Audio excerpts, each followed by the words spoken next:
오늘 우리에게 주시는 말씀은 신명기 9장 1절에서 5절입니다. 한 절씩 교독해서 읽도록 하겠습니다. 이스라엘아 들으라. 내가 오늘 요단을 건너 너보다 강대한 나라들로 들어가서 그것을 차지하리니 그 성읍들은 크고 성벽은 하늘에 닿았으며 크고 작은 백성은 내가 아는 안옥 자손이라. 그에 대한 말을 내가 들었나니 이르기를 누가 안악 자손을 능히 당하리요 하거니와. 오늘 너는 알라. 내 하나님 여호와께서 맹렬한 불과 같이 내 앞에 나아가신즉 여호와께서 그들을 멸하사 내 앞에 엎드러지게 하시리니 여호와께서 내게 말씀하신 것 같이 너는 그들을 쫓아내며 속히 멸할 것이라. 내 하나님 여호와께서 그들을 내 앞에서 쫓아내신 후에 내가 심중에 이르기를 내 공의로움으로 말미암아 여호와께서 나를 이 땅으로 인도하여 드려서 그것을 차지하게 하셨다 하지 말라. 이 민족들이 악함으로 말미암아 여호와께서 그들을 내 앞에서 쫓아내심이니라. 5절 같이 읽겠습니다. 내가 가서 그 땅을 차지함은 내 공의로 말미암음도 아니며 내 마음이 정직함으로 말미암음도 아니요 이 민족들이 악함으로 말미암아 내 하나님 여호와께서 그들을 내 앞에서 쫓아내심이라. 여호와께서 이같이 하심은 내 조상 아브라함과 이삭과 야곱에게 하신 맹세를 이루려 하심이니라. 아멘. 저희가 신명기 말씀을 계속 묵상하고 있습니다. 특별히 신명기의 말씀은 신명기라는 그 말의 뜻대로 하나님께서 하나님의 백성들에게 신신당부해서 주시는 그 권면의 말씀인 것이죠. 특별히 이 이스라엘 백성들을 이끌고 애굽을 탈출해서 광야의 40년의 생활을 이끌어왔던 이 모세를 통해서 그 모세가 자신의 이제 생이 얼마 남지 않음을 알고 있으면서 이 이스라엘 백성들이 가나안 땅으로 들어가서 살아야 할 그들을 향해서 하나님의 마음으로 그들에게 다시 한번 권면하고 있는 그 말씀이 바로 이 신명기의 말씀인 것이죠. 그 모세를 통한 그 신신당부의 말씀이 바로 십계명 안에 농축되어 있기 때문에 저희가 그 십계명을 하나씩 묵상하면서 우리를 향하신 뜻이 무엇인지를 같이 살펴보았습니다. 자, 이러한 말씀이, 이런 모세를 통한 설교가 이스라엘 백성들에게 선포되고 있을 때 아마도 이스라엘 백성 중에 어떤 사람들은 이런 생각을 품었을 것입니다. 그 너무나 좋은 말씀이고 하나님께서 우리를 그 땅에 들어가게 하시면 정말 그 십계명의 그 정신대로 그렇게 살아가는 우리 공동체가 될 수 있으면 너무 좋겠다. 하지만 그 일이 과연 일어날 수 있을까라는 생각을 하는 사람이 있었을 것입니다. 왜냐하면 그들은 아마 다른 사람들보다는 조금 더 정세에 밝았던 사람일 수 있겠습니다. 이전에 있었던 일들을 잘 기억하고 또 주변에 어떤 나라들이 있는지, 자신들이 건너가야 할 그 땅은 어떤 곳인지, 어떻게 건널 수 있을 것인지, 건너면 어떤 사람들을 만나게 되고 우리에게 주시는 정복하라고 하는 그 가나안 땅은 과연 어떤 곳인지를 좀 관심을 갖고 생각했던 사람들 중에는 과연 그것이 가능한 일일까라는 그런 의문을 품는 사람들이 있을 수 있었을 것입니다. 어쩌면 모세는 사람들의 반응들 가운데 하나님께서 주시는 말씀을 전하면서 느껴지는 그들의 그런 의구심과 그 불안한 마음들을 아마 느꼈는지 우리 신명기를 읽어보시면 곳곳에서 동일한 메시지를 반복하고 있는 것을 보게 됩니다. 너희가 반드시 가나안 땅에 들어가게 될 것인데 들어가서 너희는 이렇게 살아야 한다. 너희가 반드시 그 땅을 차지하게 될 것이다 라는 말을 계속해서 반복적으로 강조하고 있는 것을 보게 됩니다. 이 이스라엘 백성들이 이 가나안을 과연 차지할 수 있을까라는 그런 의구심을 갖게 됐던 그 이유가 무엇일까요? 그것은 바로 그 땅 가운데 살고 있는 이 아낙 자손이라는 존재 때문인 것입니다. 이 그림은 가상의 그림이지만 저 그림에 나타나는 대로 이 아낙 자손은 거대한 거인들 족속입니다. 성경에서는 이 아낙 자손에 대해서 르바임 족속이라고 표현하기도 하고 거인이라는 뜻이죠. 또는 삼순밈이라고 불리기도 했다고 기록하고 있습니다. 이스라엘 백성들이 출애굽하는 가운데 여러 전쟁을 겪었던 중에 가장 어려웠던 전쟁은 바로 바산 왕 옥과의 전쟁이었는데요. 바로 바산 왕의 옥이 이 아낙 자손 거인이었던 것이죠. 성경의 기록에 의하면 이 바산 왕 옥의 침대의 길이가 지금으로 환산하면 약 4m 정도 됐다고 기록되어 있습니다. 여러분의 침대 크기는 얼마나 되시나요? 4m 되시는 분은 없으시겠죠? 그렇게 큰 침대가 필요가 없기 때문입니다. 아마 침상이 4m 정도 된다고 봤을 때 이 사람의 키는 3m가 좀 넘지 않았을까로 추정되고, 이 안악자손들은 대략적으로 저 그림에 나오는 것처럼 키가 한 3m 정도 되는, 그리고 기골이 장대한, 왕자도 나와 있고 근육이 많은, 너무나 힘이 세서 도저히 이길 수 없을 것처럼 보이는 그러한 족속이 바로 이 아낙 자손인 것이죠.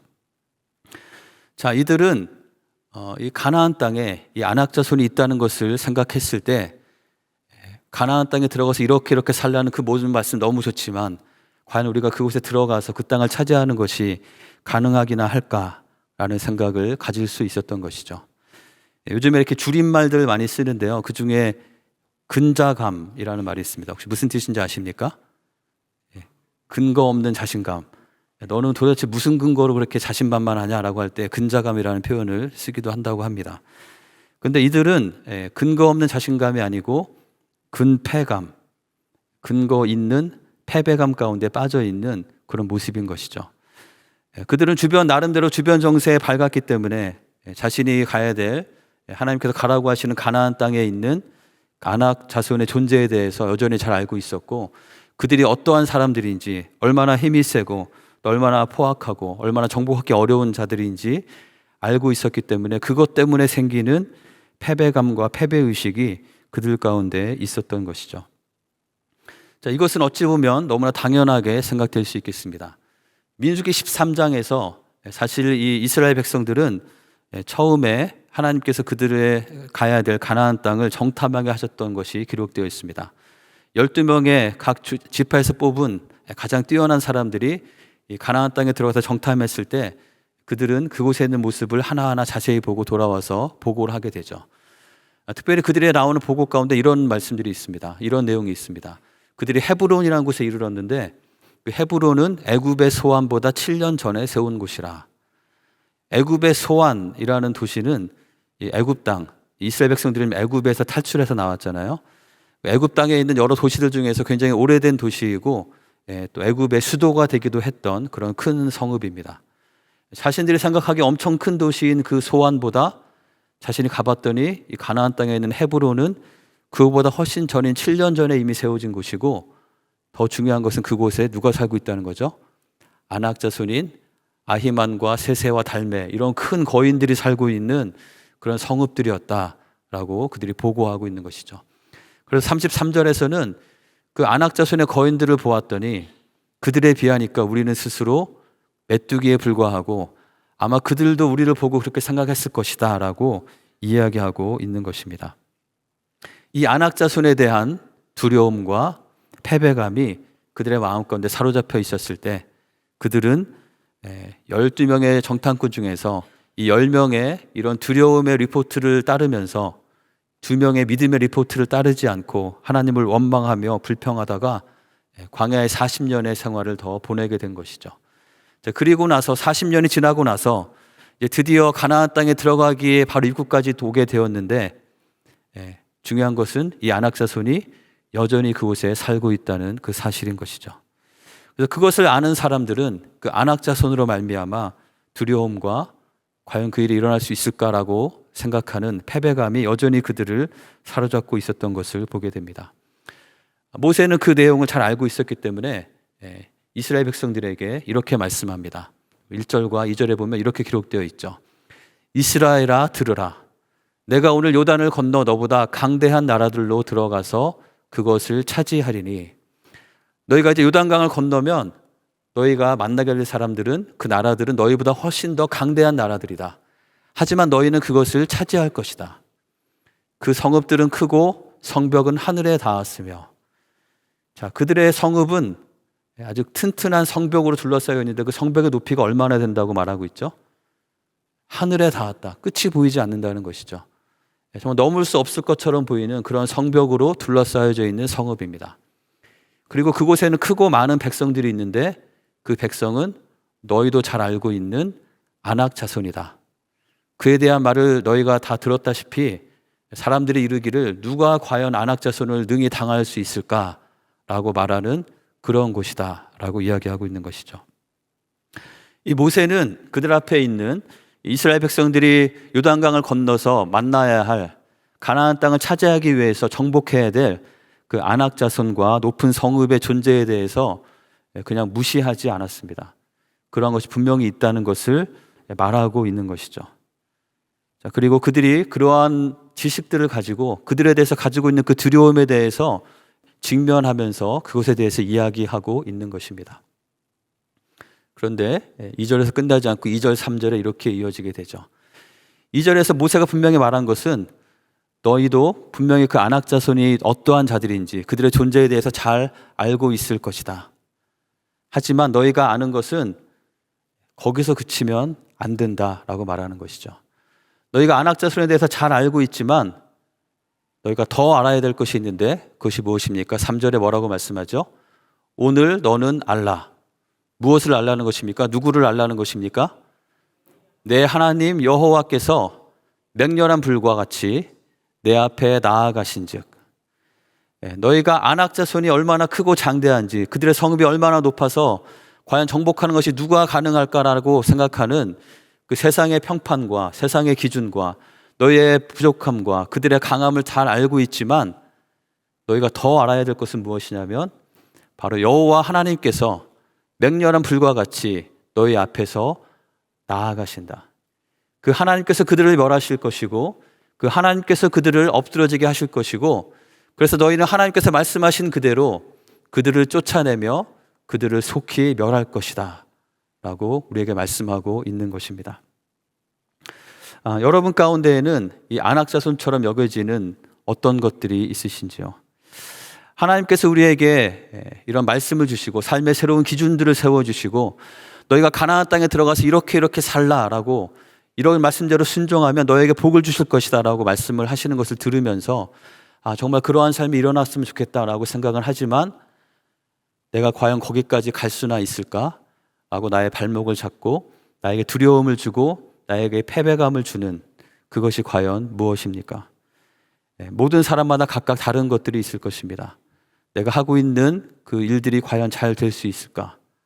때로는 어떤 재정적인 두려움들, 재정적인 한계들, 아무리 벗어나라고 해도 벗어나지지 않는 여러 가지 문제들, 때로는 나의 가족들 가운데 정말 바뀌지 않고 나의 발목을 잡고 있는 것 같이 느껴지는 어떤 사람들, 어떤 관계들, 나의 건강의 연약함과 여러 가지 상황에 얽매인 것들 때문에 도저히 이것은 내가 이겨낼 수 없을 것처럼 여겨지는 그 모든 것들에 대해서 주님은 오늘 우리에게 말씀하십니다.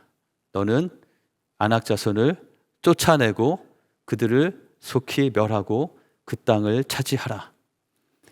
그것은 어떻게 가능한 것입니까? 바로 하나님께서 그렇게 약속하셨고 그렇게 말씀하셨고 하나님께서 우리와 함께 하시고 하나님께서 우리의 앞서 행하시기 때문에 우리에게 가능한 일임을 믿으시기 바랍니다. 우리가 정말 알아야 할 것은 우리의 상황들과 우리의 한계를 잘 아는 것이 너무나 중요하죠. 그것을 무시해서는 안 될 것입니다.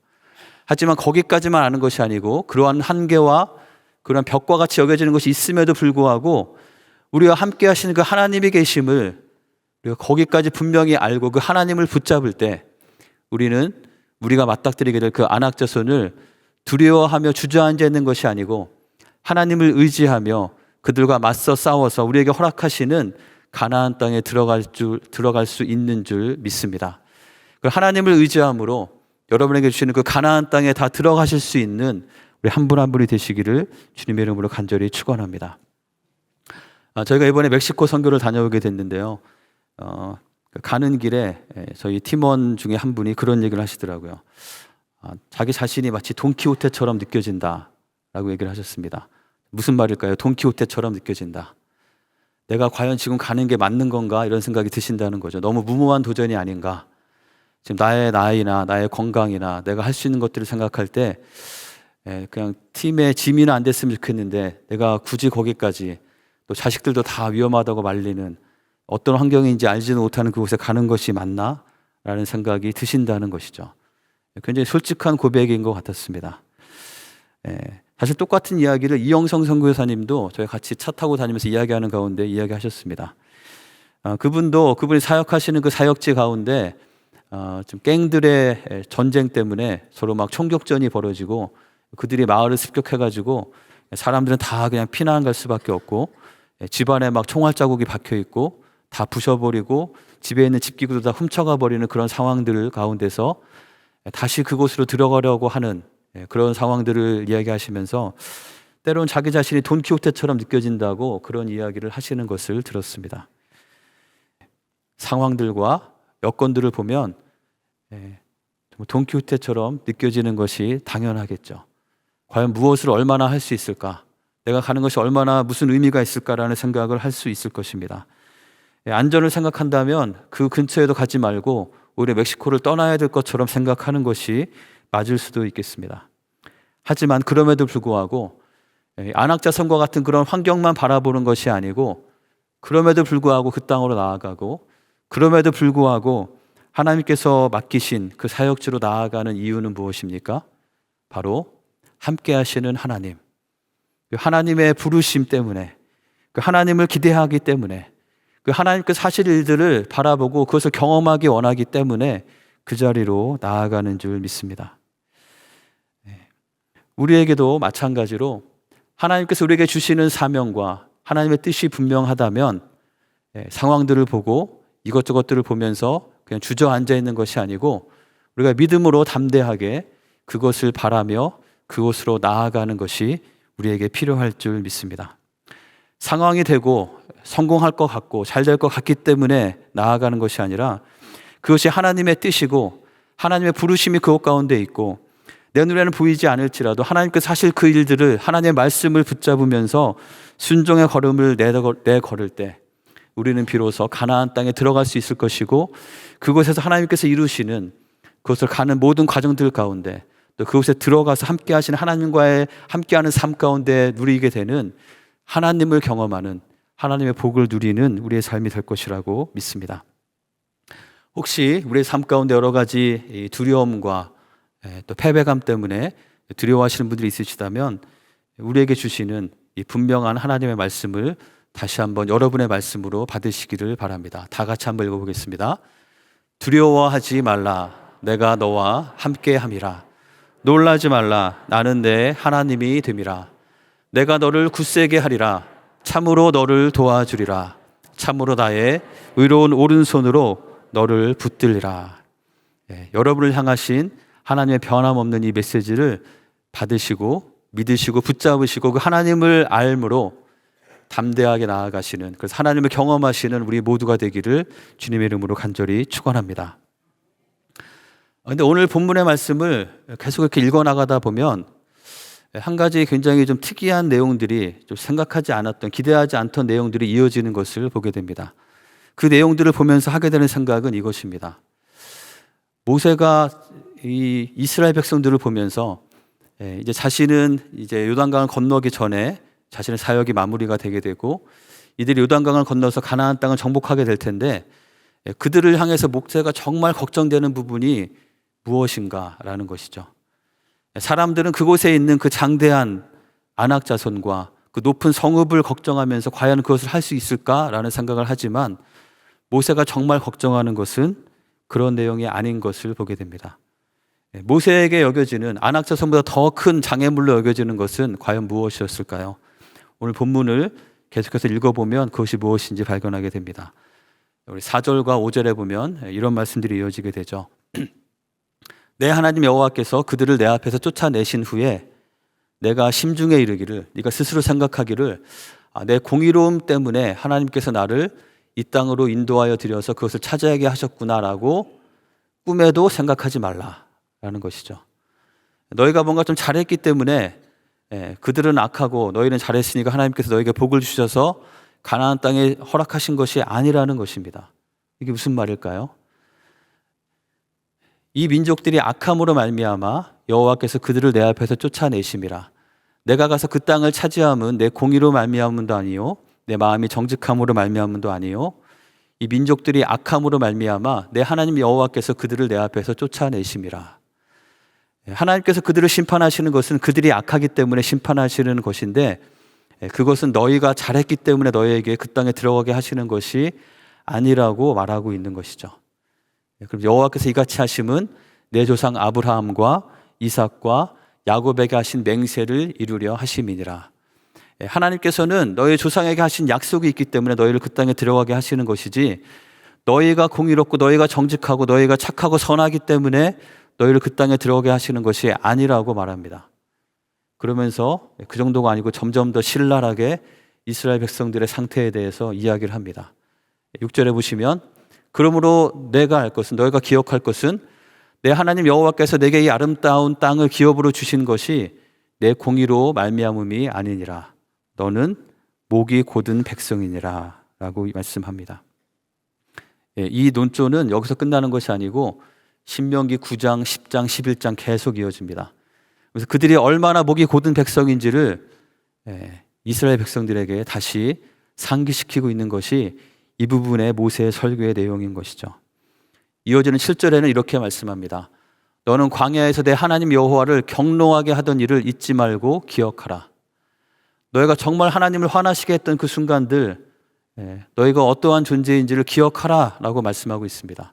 그래서 이렇게까지 말씀하죠. 내가 애굽 땅에서 나오던 그날부터 이곳에 이르기까지 늘 항상 계속해서 끊임없이 아주 일관성 있게 너희는 여호와를 거역하였으되, 너희가 뭐 잘해서 이곳에 들어가는 것이 아니고 너희의 모습은 처음에 애굽에서 꺼내어 주셨을 그때부터 하나님의 정말 놀라운 기적과 같은 능력으로 말미암아 그 조용되었던 노예 생활에서 해방을 시키시고 하나님께서 약속하신 가나안 땅으로 이끌어 가시는 그 여정의 첫날부터 지금까지 너희는 계속해서 하나님을 거역했던 자들임을 기억하라는 것입니다. 호렙산에서 너희가 여호와를 경노하게 하였으므로 여호와께서 진노하사 너희를 멸하려 하셨느니라. 호렙산에서의 일은 어떤 일입니까? 출애굽기 32장에 나오는 것이죠. 호렙산은 신의 산, 똑같은 이름입니다. 하나님께서 이스라엘 백성들을 신의 산으로 부르셔서 그들에게 십계명과 같은 말씀을 이미 주시고 그들에게 언약을 맺으신 후에 모세를 산 위로 부르셔서 40일 동안 함께 거하시면서 친히 십계명의 말씀을 새겨서 주신 일이 있습니다. 자, 모세가 이제 감사한 마음으로 드디어 이 말씀을 가지고 우리가 하나님의 백성답게 하나님께서 들어가게 하시는 그 땅에서 하나님의 나라를 이루어가고 하나님께서 우리에게 민족에게 맡기신 모든 민족에게 복이 되게 하시는 그 사명을 감당하겠구나라는 마음으로 돌판을 들고 내려왔을 때 땅에서는 어떤 일이 벌어지고 있었습니까? 불과 40일 전에 주신 그 말씀을 그대로 지키지 않고 정면으로 어기면서 금송아지를 만들어서 형상을 만들고 이것이 우리를 애굽에서 인도하여 낸 하나님이다라고 하면서 그것을 섬기고 기뻐하고 있는, 춤추고 있는 모습이 그들 가운데 있었던 것이죠. 그래서 하나님께서는 그것을 보시고 어떻게 하려고 하셨다고 말씀합니까? 너희를 멸하려 하셨느니라. 이 내용은 출애굽기뿐만 아니라 지금 신명기에서 모세가 신신당부의 마지막에 설교를 하면서 그 이야기를 또다시 자세하게 이야기하고 있습니다. 여러분 한번 읽어보시기 바랍니다. 제가 오늘 그것을 다 보진 않겠지만 그 내용들은 그런 것이죠. 하나님께서는 너희가 정말 약속을 하자마자 바로 어기는 너희의 모습을 보면서 그 이전에도 그랬지만 언약을 맺은 후에도 여전히 그런 너희의 모습을 보면서 너희를 다 진멸하려고 하셨던 것을 기억하라. 실제로 하나님께서는 모세에게 그렇게 말씀하셨습니다. 내가 이 패역한 백성들을 다 진멸하여 버리고 내가 모세 너를 통해서 새로운 민족을 만들어서 너를 통한 그 민족을 통해서 나의 언약과 약속을 이루겠다라는 말씀을 모세에게 하셨던 것이 실제 사실인 것이죠. 자, 이들은 이 정도가 아니었습니다. 22절에 보면은 또 그들의 그런 흑역사라고 하죠. 그들의 하나님을 거역했던 그 기록들이 나열되고 있습니다. 다베라에서 민수기 11장에 나오는 것이죠. 하나님을 원망하며 하나님께 불평했던 모습들. 마사 출애굽기 17장에서는 물에 대해서 불평하면서 과연 하나님이 우리와 함께 계시기는 한 것이냐라고 하나님을 거역하고 원망했던 모습이 그들 가운데 있었습니다. 기브롯 핫다와에서는 하나님께서 음식을 주셨는데 고기가 없다고 하면서 이게 뭐냐라고 불평하고 자신에게 없는 것들을 가지고 계속해서 불평하고 하나님을 거역하던 그들의 모습 때문에 하나님께서는 이스라엘 백성들을 향해서 경노하셨다고 말합니다. 그리고 가데스 바네아, 아까 말했던 그 정탐의 그런 사건인 것이죠. 그 땅에서 그들이 보여주신, 그들이 들어가서 차지할 그 땅을, 기름 땅을 보여주셨음에도 불구하고 그들은 그곳에 있는 아낙 자손들을 바라보면서 불평하고 원망하며 우리를 다 죽이려고 이곳으로 데려왔느냐라고 하면서 하나님을 거역하고 하나님의 명령을 지키지 않았던 그런 모습이 그들에게 있었던 것입니다. 그래서 24절에서는 내가 너희를 알던 날부터 너희가 항상 여호와를 거역하여 왔느니라. 이 이스라엘 백성들을 누구보다 잘 아는 이 모세, 애굽에서 그들을 출애굽시키고 지난 40년간 그들과 함께하면서 그들을 이끌어왔던 모세가 가장 걱정하는 부분은 바로 이것인 것이죠.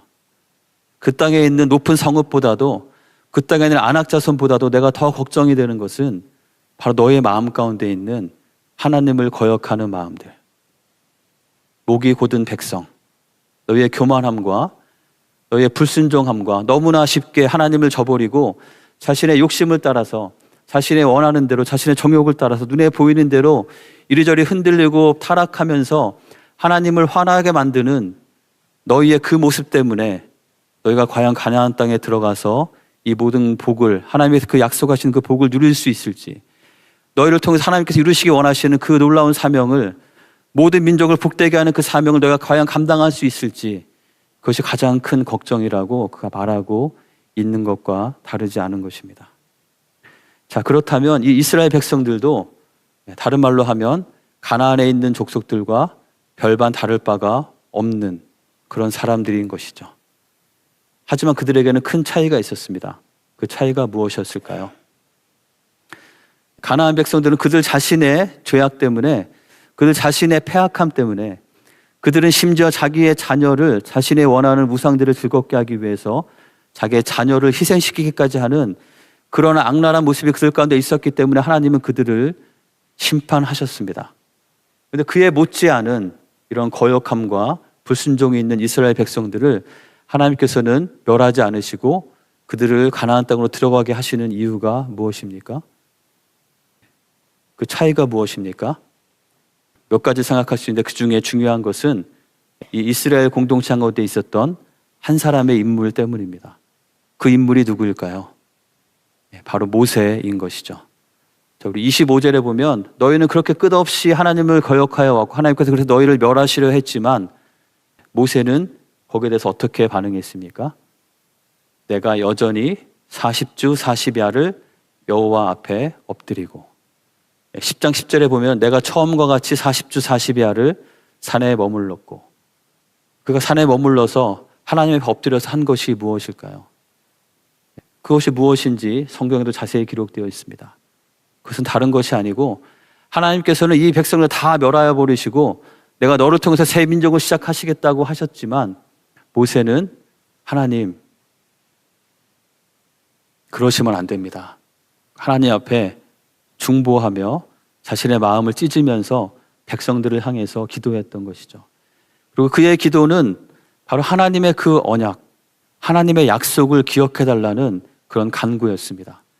하나님께서 아브라함과 이삭과 야곱에게 약속하신 것, 그 약속에 따라서 드디어 애굽 땅에서 그들을 꺼내어 내셔서 약속의 땅으로 들어가게 하시는, 그래서 그들에게 약속하신 대로 이 민족들을 통해서 하나님의 백성을 삼으시고 그들을 통해서 모든 민족들을 구원하기 원하시는 하나님의 그 뜻이 이루어지기를 원하는 하나님의 그 약속을 저버리지 마시고 그 약속을 기억하사 우리를 긍휼히 여기시고 우리를 용서하시고 다시 한번 기회를 주십시오라고 그가 최소한 2번 40일 동안 하나님 앞에 간절히 매달리는 그 기도가 그들 가운데 있었던 것이죠.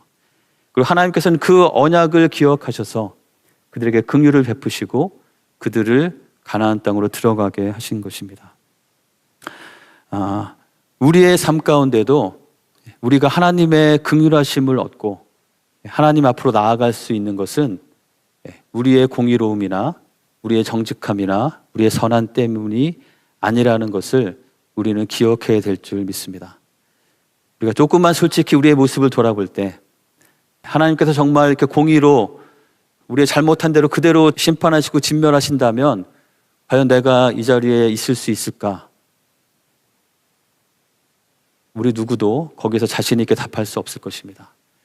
그럼에도 불구하고 우리가 하나님 앞에 나와서 하나님을 예배할 수 있고 다시 하나님께서 우리에게 주시는 하나님의 그 계명과 약속을 붙잡고 그렇게 살 수 있기를 기대할 수 있는 그 유일한 근거는 바로 하나님께서 우리에게 주신 예수 그리스도의 십자가를 통한 그 대속과 용서와 구원의 언약 때문임을 믿습니다. 우리가 그 사랑과 그 은혜를 기억함으로 우리는 하나님 앞에 나아가서 우리를 긍휼히 여겨달라고 구하면서 하나님의 은혜 가운데 은혜를 기대하면서 나아갈 수밖에 없는 것이죠. 그러한 모습으로 나아갈 때 하나님께서는 하나님의 긍휼하심으로 우리에게 향한 언약을 기억하시고 우리를 진멸치 않으시고 우리를 하나님의 백성으로 다시 삼으시고 우리를 새롭게 하시고 우리를 통해서 하나님의 그 계획과 하나님의 놀라운 뜻들을 이루어 가시는 줄 믿습니다. 특별히 이 이스라엘 공동체 가운데는 이 모세와 같은 인물이 있었기 때문에 그 전체가 진멸되지 않고 그 모세로 말미암아 이스라엘 공동체 전체가 하나님 앞으로 다시 돌아갈 수 있는 귀한 은혜가 있었던 것을 기억하면 좋겠습니다. 제가 지난주에 우리 생명의 삶 큐티 말씀을 나누던 중에 굉장히 흥미로운 그런 이야기가 있었습니다. 우리 열왕기하 4장에 있는 말씀이었는데요. 엘리사 시절에 그 땅에 아주 심한 흉년이 있었습니다. 그래서 선지자의 제자들도 먹을 것이 없어서 배가 고픈 그런 상황 가운데 있었죠. 그래서 엘리사가 자신의 사원을 시켜서 큰 솥을 걸고 거기에 국을 끓여서 같이 먹을 수 있도록 준비하라고 시켰습니다. 자, 그러니까 사람들이 그 국에 넣을 채소를 좀 더 더하기 위해서 들에 나가서 호박처럼 생긴 어떤 식물을 따다가 집어넣었는데 어떻게 됐습니까? 문제는 그것이 먹을 수 있는 호박이 아니었던 것이죠. 그 호박 때문에 그 국에 독이 퍼지게 됐습니다. 사람들이 배가 고파서 먹으려고 딱 입맛을 보니까 독이 있는 걸 보고 이 솥에는 죽음의 독이 있습니다. 아무도 먹지 못합니다. 라고 이야기하는 상황이 된 것이죠. 자, 그랬을 때 엘리사가 어떻게 했냐면 그러면 가루를 가져오라. 이 가루가 어떤 가루인지는 모르겠습니다. 그 가루를 그 솥에 던지고 뿌렸을 때 그 가루가 독을 다 해독시켜서 그들이 먹을 수 있게 되었던 그 기록이 열왕기 하에 기록되어 있습니다. 우리가 하나님께서 하실 일들을 바라볼 때 때로는 우리는 이러한 비슷한 상황에 처하게 되기도 하는 것 같습니다. 우리 자신에 있는 이 안악자성과 같은 하나님을 향한 목이 고든 백성의 모습들, 우리의 교만함과 우리의 패역한 모습 때문에 우리는 안타까워하고 하나님 앞에 엎드리게 됩니다. 근데 때로는 우리 자신뿐만 아니라 우리가 속해 있는 우리 공동체 안에 있는 다른 사람들의 모습을 보면서 또 그들의 그런 모습들 때문에 우리도 함께 발목이 잡히는 것처럼 느껴지는 그런 상황이 있을 수 있겠습니다. 그 상황에서 우리에게 필요한 것은 이 모세가 하나님 앞에 간절한 마음으로 40일 동안 엎드렸던 것처럼 우리도 그들을 향해서 똑같이 원망과 불평을 쏟아내는 것이 아니라 비난을 쏟아내는 것이 아니라 하나님 앞에 하나님의 긍휼하심을 구하며 엎드리는 것이 우리에게 필요하다고 믿습니다. 모두가의 배고픔을 채우기 위해서 준비된 그 솥 안에, 그 국 안에 사실 의도한 것은 아니죠. 하지만 그 누군가의 분별 없음으로 인해서 독이 퍼지게 되었을 때 그 사람이 누구인지 색출하고 그 사람을 벌주고 그 사람을 비난하는 것이 아니라 그곳에 가루와 같은 존재가 되어서 그 가루를 통해서 그 독이 다 해독되고 다 먹을 수 있게 되는 것처럼 나는 내가 있는 그곳에서 나의 가정과 학교와 직장과 나의 교회와 나의 공동체 가운데 나의 모든 관계들 가운데 이런 죽음의 독을 퍼뜨리는 사람인가, 아니면 퍼져 있는 독도 모세와 같이 그 사람이 그곳에 있음으로 말미암아 그것이 해독이 되고 먹을 수 있게 만드는 사람인가. 하나님께서 우리에게 기대하시는 모습은 우리가 바로 이 모세와 같이, 이 가루와 같이 하나님께서 원하시지 않는, 하나님을 대적하는 그 모든 것들이 있을지라도 그것을 없애고 하나님께서 받으실 만한 존재로 만드는 그런 자들이 되기를 원하신다고 믿습니다. 제가 내년도를 이렇게 생각하면서 올해도 벌써 이제 오늘 6월 30일이니까 절반이 지났습니다. 올해를 바라보면서는 하나님께서 우리의 기초를 견고히 하시고 터를 견고히 하시는 한 해가 되면 좋겠다라는 기도를 가지고 올 한 해를 시작하고 있는데요.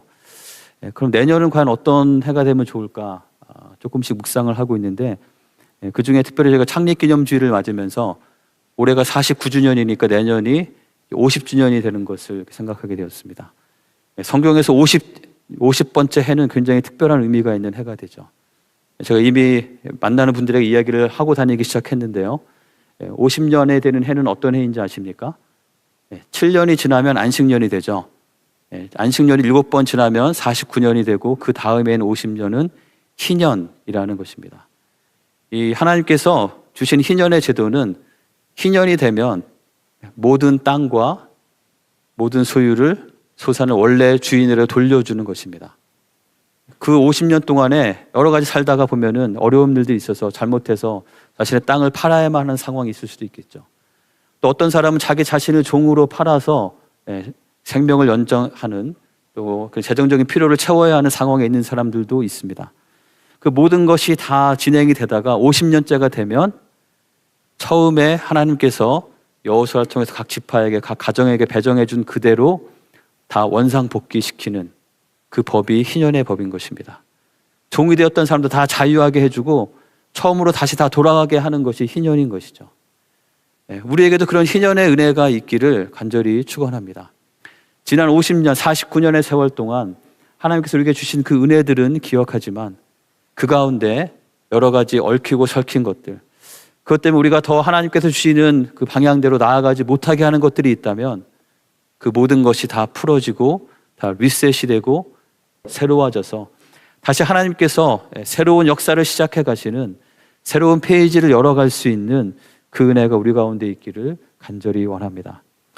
이 이야기는 너무나 중요한 이야기이기 때문에 제가 아마 앞으로 계속 여러 번 말하게 될 것 같습니다. 그러나 중요한 것은 그것이 생각처럼 말처럼 쉬운 일이 아니라는 것이죠.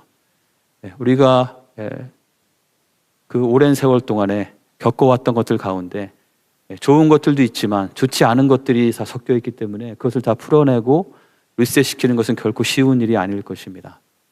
하지만 하나님께서 우리에게 주신 그 가나안 땅에서의 새로운 기준과 새로운 삶의 기준을 가지고 그곳에 가서 이렇게 살아가라라고 그런 말씀을 주셨을 때 우리에게 이미 전제해서 주신 너희가 그 땅까지 갈 수 있을 것이다 라고 말씀하신 그 약속을 기억하면서 우리에게 있는 이 안악자손들을 제거하면서 하나님께서 하실 그 일들을 바라보고 기대하면서 나아가는 우리 모두가 되기를 간절히 축원합니다. 우리에게 주시는 말씀, 안악자손을 쫓아내라. 여러분에게 있는 안악자손을 쫓아내는 우리 한 분 한 분이 되시기를 바랍니다. 여러분에게 두려움과 패배감을 주는 것들이 있다면 믿음으로 하나님을 바라보면서 쫓아내시기 바랍니다. 또한 우리 가운데 있는 교만함과 하나님 앞에 목이 곧은 것들이 있다면 나를 먼저 돌아보면서 어쩌면 이 큰 거인보다도 더 어려워 보이는 정말 가능성이 없어 보이기까지 하는 그런 것이지만 우리가 교만함과 하나님 앞에 바르지 않은 우리의 모든 모습들을 안악자손을 쫓아내라는 그 말씀을 순종함으로 쫓아낼 수 있는 우리 모두가 되기를 원합니다. 또 나뿐만 아니라 내가 속한 그 공동체 안에 있는 그런 모습들이 있다면 하나님께서 우리를 가나안 땅에 들어가게 하실 것이라는 그 약속을 믿으면서 그것을 위해서 모세와 같이 기도하면서 하나님의 새로운 역사를 간절히 구하면서 하나님의 긍휼하심을 기대할 때 하나님께서 우리 가운데 반드시 새로운 역사를 이루실 줄 믿습니다. 그럼 하나님의 새로운 역사를 경험해가는 안악자손을 쫓아내고 반드시 약속하신 그 가나안 땅에 들어가는 우리 모두가 되기를, 우리 교회가 되기를 주님의 이름으로 간절히 축원하며 축복합니다. 이제 함께 주신 말씀을 기억하면서 같이 기도하겠습니다. 우리가 정말 극복해야 될 안악자손은 우리의 삶에 여러 가지 두려움을 주는 그런 것들 뿐만 아니라 우리의 마음 가운데 있는 하나님의 마음을 품지 못하게 하는 우리의 완악함과 우리의 죄악됨일 수 있겠습니다. 이 시간 저희가 함께 기도할 때 나의 삶에 두려움과 패배감을 주는 것들이 있다면 하나님을 믿음으로 그것을 극복하고 상대에서 승리할 수 있는 그 믿음을 주시도록 기도하고 나의 마음 가운데 정말 변화되지 않는 답답한 그런 것들이 있다면 하나님 앞에 하나님의 은혜를 구하며 하나님의 긍휼하심을 구하며 나를 변화시켜 주시고 내 안에 하나님의 마음을 새롭게 심어주시도록 구하며 하나님 앞에 겸손히 기도하며 나아가도록 하겠습니다. 함께 기도하겠습니다.